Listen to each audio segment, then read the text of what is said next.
Welcome to the podcast, Ashely. Yes, thank you. What's going on? That was half guess, half certain. Yeah, you're like, shit, what's her name? I was like, I just stalked you on Facebook. What's going on? Not much. I'm excited to do this. It's a cool setup. I'm always really intrigued to be a part of everybody's extracurricular activities, stand-up comedy and YouTube and whatnot. How'd you get into comedy? Well, I'm actually about to celebrate my 5-year anniversary of stand-up comedy. Right, wow, what an accomplishment. It's the only thing I stuck with. Oh, man. The story is so funny. I am a big karaoke fan. I love karaoke. And when I was an age, I won't tell you, I was at karaoke. I'd go to karaoke pretty much every night by myself. And I didn't think that was weird. And I would just go and I'd have a really good time. Well, one night I met this group of girls and they were like, "Are you here by yourself? This is just sad." And they were like, "Come sit with us. Like, that's sad." And then they said, "Wow, you're like really funny. You should do stand up." And I was like, "What?" And I've always been a theater dork. So I started going to the shows and checking it out. And then I finally said, like, I want to try that. Yep. And then it was just so addictive. And I think that I've said this a bunch of times. I like to take new comics under my wing and I'll say, your first show is either going to go one of two ways. It's going to be real shit or it's going to be amazing. It will never be better than that. I agree. We're both loud people, so I gotta adjust this. You're like, you're screaming into this mic. No, I am the same way. Like, I have to specifically turn this because, like, the first time I recorded, like, these things were jumping up and down. Oh, yeah. And the guy was like, "You're really loud." I'm like, well. You're like, I know how to enunciate. My bad. Yeah. Hopefully it's working now. Yeah. We are much better, I think. I don't know. I'm still learning how to use I'm still learning how to use all this stuff. I'm still not sure. Yeah, good enough. My first show was actually I did it here at an open mic, and it went really well. Was it the open mic on campus? Yep. Nice. Okay, that should be good. And I was so happy with it that I decided to go a second time. And then how did that second show go? It was so bad. It was so bad. Of course. It's like, oh, this is amazing. I'm amazing. I'm a superstar. Boom, crash. Yep. You had to come back down to reality. And then it's really like what you do after that. Like after you have a shitty show, like, I'm still in it, or a lot of people, that hurt a lot. I'm never doing that again. It's just like, why? It's such a weird hobby. But it's addictive. It's like drugs. Yes, it really, like, once you leave the stage, like, you can't wait to get back on. It's just such a, that's the best way to describe it. Such a weird feeling of, like, when you get, like, even if you bombed, if you get one laugh and you're like, aha! Ah, that one worked. Okay, how do I change it up for next time? And I just, like I said, I've always been a theater person. I was in choir and I did musicals. And so I've always been, like, very attention driven. So it kind of made a lot of sense for me to fall into this. And I just think it's so funny. It took so long. I'm just like, what? And I don't know. I'm not this crazy person who's like, I'm gonna get famous. I'm gonna skyrocket. I'm gonna get so famous. I'm just like, I really enjoy this. And I challenge myself to progressively be doing bigger things. Like I said, it's been 5 years. 3 years ago, I started hosting. I started producing shows, and I'm so in love with that. I love producing and promoting and organizing shows, basically for the other comics to enjoy, but also so that I can be like, yeah, I made that. You see all those people in that room? I brought them there. Did that. Like, I'm so excited when that happens. So. And that's how we met. Yeah. Well, and I'm kind of aggressive, so I was just like, "You're from MSU? Look, what's up? Yeah. Hey, I'm gonna go talk to you." And the people who were with me, they were like, "Did you just scare the crap out of that kid?" And I'm like, "No, I'm just like very like, that's how I got into it." So I'm just always like, I'm gonna go talk to them. I'm gonna tell them about the things that I do, the shows that I run, and I'm gonna invite them into this. I don't want anyone to ever feel like it's a clique, which is how I kind of felt when I first started. So that's why I'm like very, like, they call me comedy momedy, right? I'll just like adapt comics. I'm not gonna have kids. I'm just gonna have horrible, shitty comics. Because when you first got on stage, we met Wyoming, Michigan. That's all. Make It Spicy Sundays. That's what it was called. Yep. And when because you went up before me, and that's when they were like, "Oh, she's from Lansing, Michigan." And I was like, "Wait, I'm from Lansing. Yeah, you're like, I'm here too." Hey, how have we never met? Yep. You know, like, I thought that was so funny, and I was just like, well, and I just moved to Lansing. It's been like 6 months now, but when I moved here, I helped.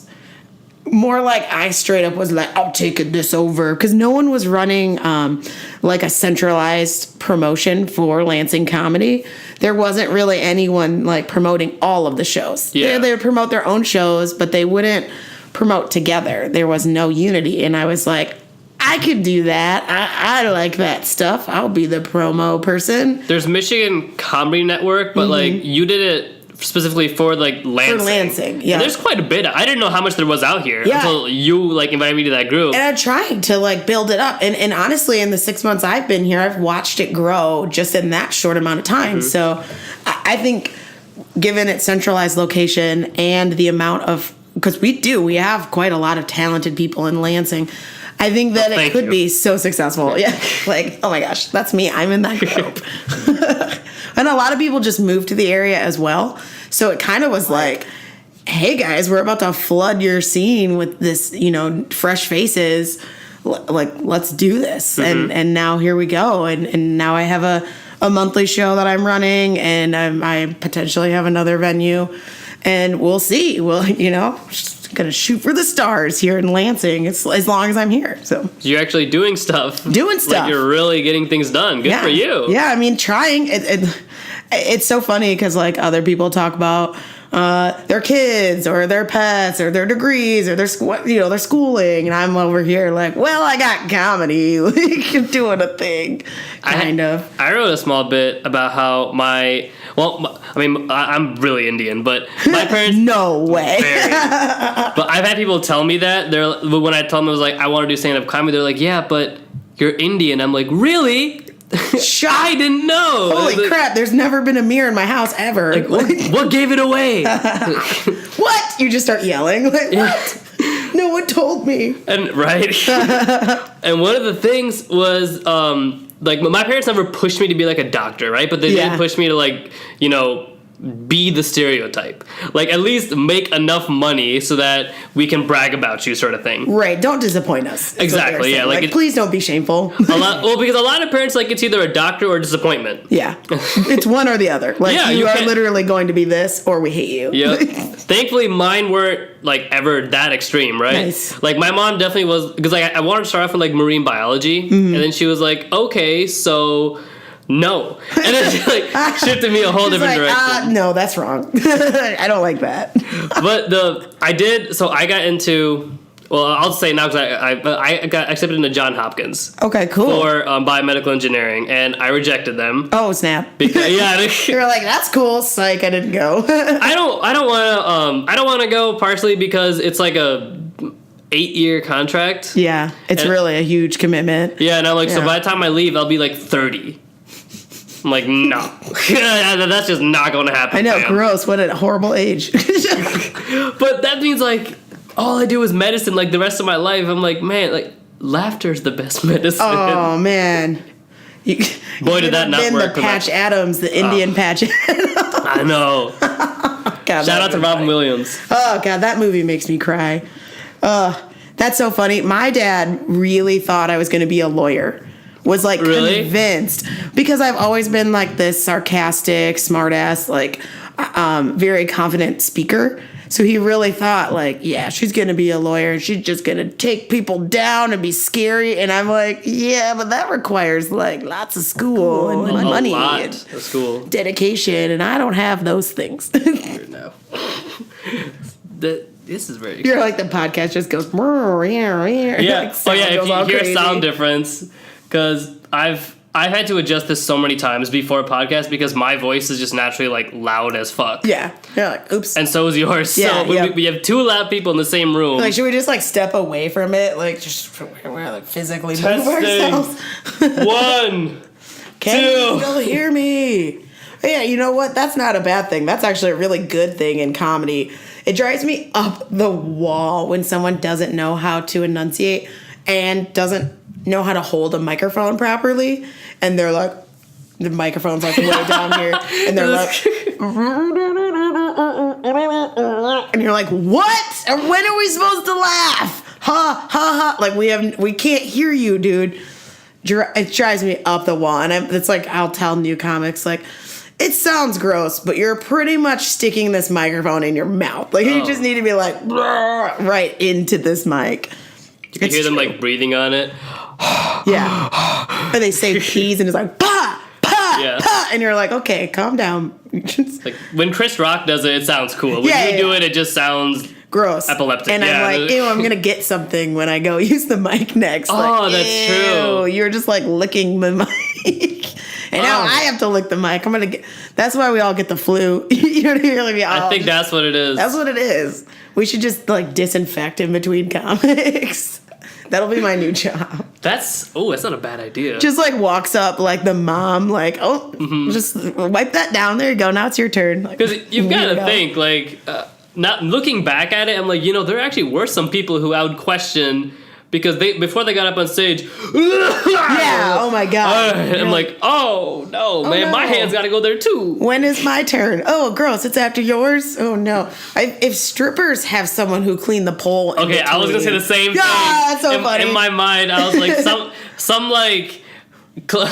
some strippers that like hygiene. Yeah. They actually like clean the pole. I wouldn't know. I've heard things. They clean the pole so that they have grip again because I don't know how much you know about strippers. I know a lot, but they when they do like pole tricks and stuff, they get lotion and bullshit all over the pole. So then somebody else, usually a non-stripper, usually like the bartender or somebody, they're like, go out there and clean the pole. And then they just like, they just shimmy up and down the pole a little bit, and then they just go back, and then a new stripper comes up.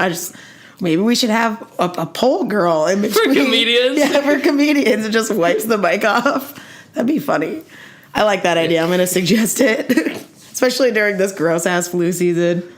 I had such a weird... Well, we're on the topic. I had a weird experience with strip clubs. Who hasn't? Oh, man. Right, what'd you do? This is like around New Year's. And I was this is fresh. Oh, yeah. Like, I was in Detroit with my friends, and afterwards, it was like me, like, these are really close friends of mine, and, like, I went to a strip club with them before. We went to a new one, and he saw his cousins. Oh, weird. As strippers? That's hilarious. I've actually been with someone and we were at like, a strip club. Whoa, what? Dude, isn't that your cousin? Yeah. Shit, don't look. Don't look. Dude, don't look. Like, you're just, like, trying to cover your friend's eyes. Yeah, there's one here, like Deja Vu. Oh, yeah. That place low-key scares me. Because it looks so trashy from the outside. Like, there's a Deja Vu in Kalamazoo from where I'm from, and it looks like a movie theater. Like, it's this big-ass building, these lights, and I remember when they first built it, because they used to have a shady, like, gross-ass, like, strip club-looking building. Yep. They built it, and I was like, oh, is that a new movie theater, Dad? Like, oh, check it out. And he goes, yeah, they show special kinds of movies there. And I'm like... Probably like 11 or 12. Like, I didn't get the joke. Like, what? Now I get it, Dad. Yeah. You're a pervert. Now it all comes Now it all makes sense. Special kind of movies. Oh, my God. My dad is hilarious, and I know that that's where I get my humor from. Like, my parents make no sense as a pairing. Like, my dad was very, like... logical and like the math guy, and he was the business guy. It was always working when I was a kid. But he was hilarious. Like, he was like kind of always telling like dirty jokes. And my mom was like the life of the party, like the social butterfly, like friends with everyone. So I got both of their good characteristics, but all of their bad ones as well. So I'm like... Yeah, I think for comedy, you have to grow up a little fucked up. Oh, yeah. To have something to talk about. I think that actually they say that most comedians have been through some, like, major trauma. Yeah, like some bad shit. Yeah, like something really bad. And that's what forces them to kind of see the world in a different way. Just to put these funny spins on sad events or on traumatic events. Steve Martin wrote, like, I don't know if it was like an article or a book called, like, The Sad Clown. Oh, yeah, it was. I think it was a book. It was a book? Okay. I don't remember specifically. I know what you're talking about. Yeah, I think it was a book. That's where it came from. It was like a lot of comedians have like dark pasts. Yeah, they say that time or tragedy plus time equals comedy. That's like the. I mean, I kind of agree with that. Yeah, Unfortunately, I have my own examples, and it seems like every comic I ever like befriend and get to know, they have their own shit. Yeah, yep. Suddenly they tell me like some. I think I have like some disorder where people just like vomit up their like horrible experiences to me. I should have been like a therapist or something, but I'm always just like. Therapist and comedian could be like a you thing. Poor thing. Like, let me hug you now. Let's write jokes about it. Like like that's all you can do now. Like. I feel a little heartless for doing that. Like whenever some of my friends are like, "Hey, this thing happened to me," I'm like, "Oh, that's hilarious." Oh my god, I would write so many jokes about that. I'm like, oh, sorry. I'm so sad. Like that happened. Yeah, like Yeah. sorry that happened to you, but how did you react? Right. And what was the first thing you thought in your head? Like, yes. Jesus. You have to be some sort of messed up, right? Like, because imagine stand-up comedy is weird. Like, for one thing, such a weird hobby. It's a brand new, like, it's not been along for that long. Like, maybe in the past 150, 200, before Richard Pryor, who was there? Well, if you think about it, it's like, it's an art form that's probably stems from other things, like other public speaking types of forms. And now that I can't even put words together and make logical sentences. Mm-hmm. But basically, it's like there's always been public speakers. Think about like candidates giving speeches and people like circus performers and stuff like that. But stand-up comedy as its own standalone art form is relatively young because you would have a musician or something, or you would have like some other skill, and that maybe they would tell jokes in between. Right. And then to just have just a lone microphone with some dude, like, this is all I got. Dude, yeah, like I'm not trying to gimmick you up in any other way. I'm just going to say words at you and hopefully you laugh. Like that. It's such a weird thing. Like we could easily, I like singing. I love music. So I'm like, I could easily just be like, let me lean on my real talents real quick. This comedy thing's not working out. But could you imagine, like, what, just because if you didn't know like a comedy club was or what stand-up comedy was as an art form, you just walked into a building and saw one dude with a microphone, you're like, what? And the whole audience is just staring at him. Yeah, make me laugh. Right, do it now, clown. Dance. Yeah, it's just like it's such a strange and intimidating art form. Like, could you imagine, if you go to an elementary school and you saw a kid up there and every other kid was just staring at you'd be like, what is possessed? Right, like, is this detention? Is he in trouble or something? Like, what is going on here? Like, oh, that kid's in trouble. He's a troublemaker. And then you get older and you're like, oh, now he's funny. Right. Oh, now that's stand up. Oh, makes sense. I've had let me tell you one thing that time will do. When I talk to my mom about certain things, like before college, she had one viewpoint. And now, because it used to be don't do drugs. And now it's don't do drugs. Avoid these. But try don't do bad drugs. Yeah, don't do bad drugs. Yeah. She's like kind of loosened it a little bit. Like, okay, well now like you're in the real world and because like you're actually out there. It's like don't drink, and now it's like don't drink and drive. Right. Don't be stupid when you drink. Like your mom's like, okay, now that you're not living in my house and you're not like 15 years old, and all right, we got to loosen the reins a little on him, but she's now giving you realistic advice. Yes. Don't drink and drive. It used to be ideal. Yeah. Now it's realistic. Yep. I've heard from when I first told my my mom, my family friends that I wanted to do stand-up comedy, they were like, that's a good joke. And I was like, no. Oh, bird. This is really considering. They're like, write that down. That's hilarious. Yeah, exactly. It's like, that's a great hobby. I was like, it is, but what if I can get more out of it? What if it's not just a hobby? Yeah, and it's like, there's some funny engineers out there. It's like, that's not what I meant. Right. It's like one of those things, and you know what? My family has actually been very supportive, and I actually got my dad to do stand-up comedy a couple of times, which was real funny. They've been very supportive, and I always kind of say hobby or side project, and I think it's mainly just so that I keep myself in check. But it consumes so much of my life. I spend more time on it than I do at work. I spend more time writing and going to shows and networking and making videos and doing people's podcasts, like more than I actually get paid to do my job, So I'm like, well, it's not really a hobby. It's a lifestyle. Yeah. It's like this weird, like if you weren't in it and knew, you wouldn't really understand. You're just like, what the fuck? Yeah, like, you're going to drive 3 hours for 10 minutes of stage time? Yup. you're gonna go an hour for like one drink ticket? Like, yep. Yeah. You know, like, what? Yeah, yes, I am, and I'm gonna be happy about it. Like, what the fuck? And I'm gonna be happy. Yeah, about normal people are like, oh god, I have to drive 3 hours to go visit grandma. It's gonna be awful, you know. And we're like, woo, road trip. Yep. Like, what? So weird. And I would love to make money off of it. Who wouldn't? Like, I mean, duh. That's the goal. But I just keep telling myself, as long as it's fun, keep doing it. Keep going. And so, like I said, I just have progressively set goals for myself to achieve, so that every year I can feel like, okay, well, you weren't just a piece of trash.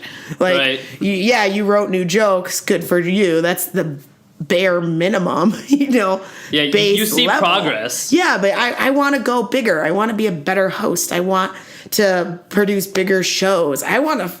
This is a big goal of mine. I would love to promote and produce a comedy festival for Lansing. I would love to do that. You know, that would be. It's on the horizon at some point for me. You know, I could see myself doing that. But yeah, you're on that Facebook. Like, you made me really laugh. I think yesterday when you posted like, now you should all share this to like other things, and then you were like, "P.S. I know who's sharing it now." I can see who's sharing it. Like, because it's like, if you go through that it's called Lansing Comedy Lounge. But anyways, if you go through it, it's all only posts from me. Yeah, I and noticed it's like that. all me being like, "Hey guys, blah blah blah. There's a show. Don't forget to share, like, and comment." Like, hey guys, don't forget to like and comment and share. You know, like, every single time. Because that was one of the things I was worried about, was how am I going to promote for a scene in a city that I am not from? You know, I don't have connections here. Yes, I've created some now, but in the beginning, you're like, well, yeah, I didn't go to high school here. I don't know like 500 people here just because I went to school with them. Like, I don't have those kind of connections. So I was really like, I need these other people to do 1 second of work for me. Like, click, shared, you know, because that really does. I don't know how much you know about social media algorithms and all that, but I'm obsessed with it. I think it's very fascinating. And for every time that someone does anything, likes a post, writes anything, hey, this is cool, you know, even just hits the share button, it pushes your post to the top of everyone's feed again.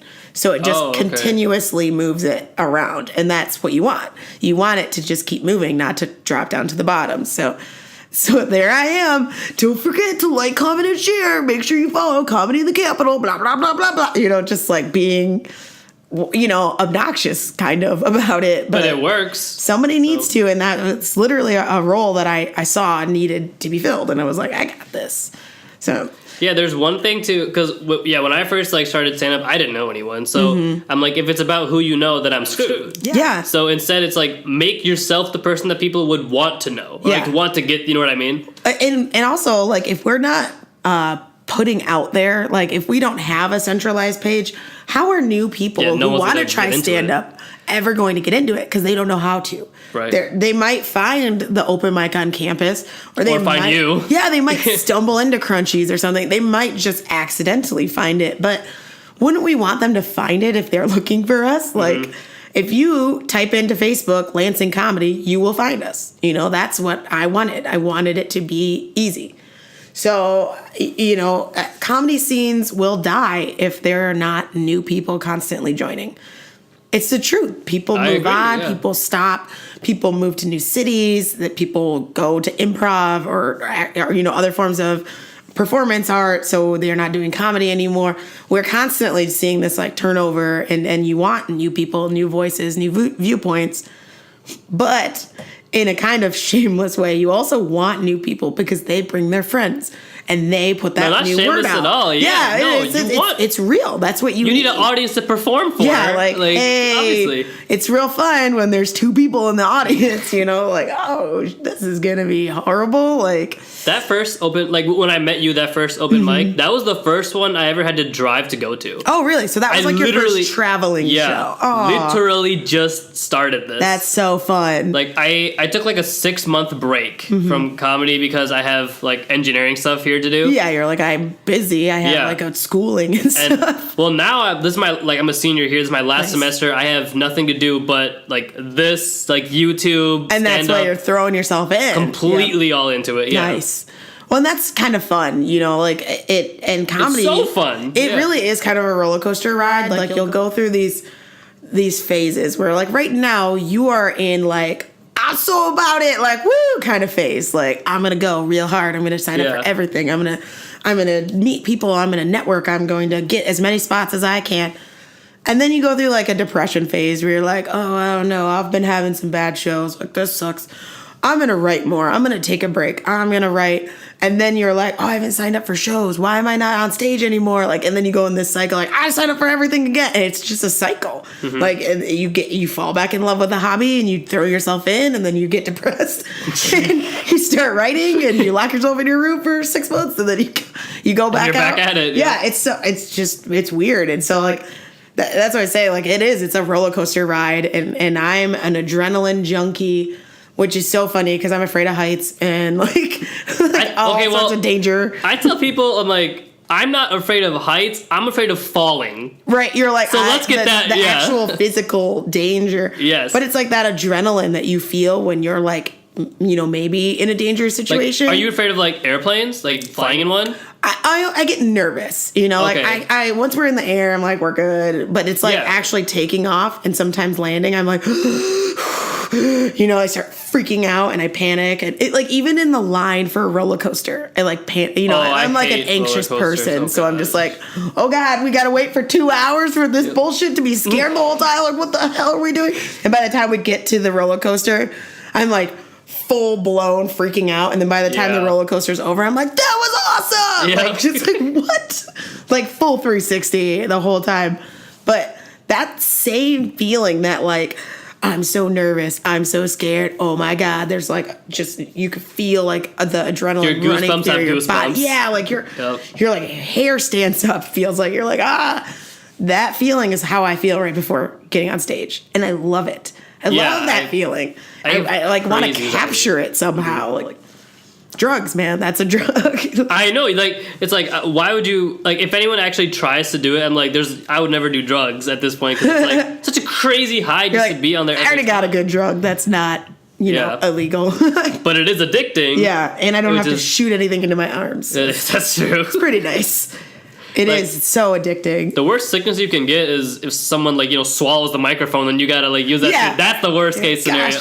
Everyone has the stomach flu because of that one guy. Like, damn it. Watch someone watch this podcast and they go back to a comedy club. They're like, I know who did it. It was that bastard over there with the cough. It's that guy. He totally just got everyone sick. I hate all of you. Like, Jesus. Have you noticed, like, the diversity in comedy? Do you think there's, like, it's becoming more diverse now? Not just... I think that so when I first started comedy, there were not that many women. Mm-hmm. There were not that many people of color, and I was very mad about that, because I was like, what the hell? Like, and there's still a big argument that, not that many women pursue comedy, that it's a male-dominated thing, because not that many women... There are plenty of women who are interested. But I agree. Yeah. They probably have had a bad experience. They've either tried to reach out and no one was willing to help them. They probably did a show and some dude was like creepy towards them, or someone said something gross about them, you know, and then they went, I don't ever want to do this again. I unfortunately tell women and basically anyone who starts comedy that you have to have the thickest skin. You have to not give a damn what anyone has to say about you. You have to just do this for you and just go for it. Because if you care, like if I cried every time someone said, "Ugh, she's a fat bitch," I would never go outside ever again. Like I would not do stand up. I wouldn't survive. And I think that actually what's real funny about that is that women often deal with, and I guess I shouldn't say more bullying, but maybe just a different type of bullying, because women are real mean to women, and like specifically mean. They'll go, "Oh, did you see her outfit? Oh, did you see her hair? Oh," you know, like these little nitpicky things. And I think that actually makes us really strong, because we're just like, shut the hell up, Vanessa, like whatever, you know, like I don't need your shit. And I think that actually is a great attitude for stand up. Like, bring that to stand-up. Don't give a damn what these white male, bearded, fat, flannel comics have to say. You've described so many people in the scene just now, too. 95% of the scene. Yeah. Like, it's just with that one sentence.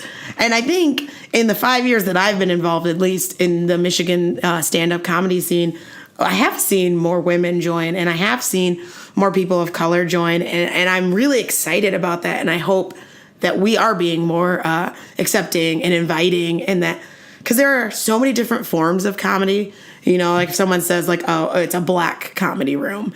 I love black comedy rooms. They love me. They're all high energy. They're so much fun. And it's a different style. You know, it's just like kind of a different feel, like a different vibe in that room. And I just love it. And so it's like, hell yeah, dude, I want to see more. I want to see anyone who ever thought that might be fun, try it. And be given the tools to keep going, instead of this kind of like, oh, you're not one of us. Like, where's your flannel, Brad? Get out of here. Like, just some crappy stuff like that. But that's real. That actually happens, which it sounds absurd, right? But that actually happens. Like, why, again, when you know that comedy scenes will thrive and continue to thrive if you allow new people to join and grow. Are you pushing them away? Why are you pushing them out? Like, what? No, we need to be accepting. We need to not be cliquey. We need to be united. It doesn't matter. I've got plenty of people that I don't like. There are lots of people who don't like me. I don't care. But I will never try to, like, kick them out. Like, because it's not going to help you. No, like you're removing audience members. I don't have to talk to you. You know what I mean? Like, we don't have to be friends, but I'm not going to isolate you. I'm not going to not promote your stuff. I'm not going to not... And there's specific examples I won't go into, but that's because you're a good person. Most people are not gonna, like, I'm not just gonna start naming names, but it's like one of those things where there are people that I'm like, I don't like you, but hey, you're doing stuff in comedy, and hey, you're doing stuff in Lansing specifically. I'm gonna promote for you. I don't care, because I care about the scene as a whole. And so cool. Like, no, exactly. Yeah. I've been asked why there aren't why there aren't more like Asian comedians, like Chinese people or Indian people or things like that. And just a variety in general. Like, why is it all white? Like, why is it like majority white people? I'm like, well, that's because there was a huge, I say huge, relatively, like, it wasn't that big, but it was a advocacy for we need to get more like Indians and Chinese people into comedy. But I'm like, they don't want it. Yeah. It's because for one thing, like, I'm completely for you, right, to get more diversity into this field, but, like, I can tell you, I know a lot of Indian people, okay, I know a lot of Chinese people. There's not a ton They don't of want to be comedians. But it's like, if there's that one person out of, like, 1,000 people, they're discouraged. I maybe want to do that. Then they go to a show and they see a full lineup of white males and they're like, And then maybe they ask, like, how do I start this? And they get kind of brushed off, or like, well, you have to set up in advance. Like, you're not teaching them how to do that. You're not helping them in any way. Like, you could say, like, hey, you could join this group, MCN, and hey, you could, come back next week and I could give you some time, or that kind of thing. Like, yeah, I'm not saying you have to throw every stranger that comes up to you and is like, I want stage time. That's scary, but the main significance of, like, that whole, like, the Asian people in comedy thing is they don't live enough. Like, I'm telling you some personal experience. I was fortunate enough to have parents who didn't care about me. Like, no, I mean, for real. I was like, my mom worked all the time. Right, so my you were, dad, like, alone? Yeah, my dad had no idea what was going on in my life or my sister's. Just like, bye. Yeah, exactly. Like, our parents weren't there. Yeah. So my sister and I, we just did whatever we wanted. And after that, like, after school, I did whatever I want. I got into trouble all the time. Yeah. I have stories to talk about. Like, I have a life that I can, like, discuss. It also forces you, and it's funny that you say that, because, like, my parents were very much like, go outside, go play, like, leave us alone. Yeah. Right? We don't want to deal with you. It forced me, at least, to be more creative and have a bigger imagination and create these when I was a little kid, I would actually produce little shows. Mm-hmm. So it makes so much sense that this is where I would end up as an adult producing shows. In my basement or my backyard or at my friend's house. Like, we would be like, we're putting on a show today. Like, stupid, whatever it was. But that's what entertained us for the whole day. Yeah, like as a kid, you were already like doing, because I mean, it's the same sort of like. It's not the same show, but it's the same routine of getting people together and performing, and like after that, like how do we do whatever. You had that process already going. Yeah, you started it, right? I just started it very young. Yeah, well, for a lot of like Asian kids and immigrants specifically, they don't have a life. They're specifically told like you go to school, right? You Education come back, is the but that's it. Enforced. There is nothing beyond that. Well, and it's sad and I don't want. Don't be safe. Yeah, lump them all together because I mean I'll do it. Lansing does have like quite a large international student body. Yeah, and so that's why I'm like.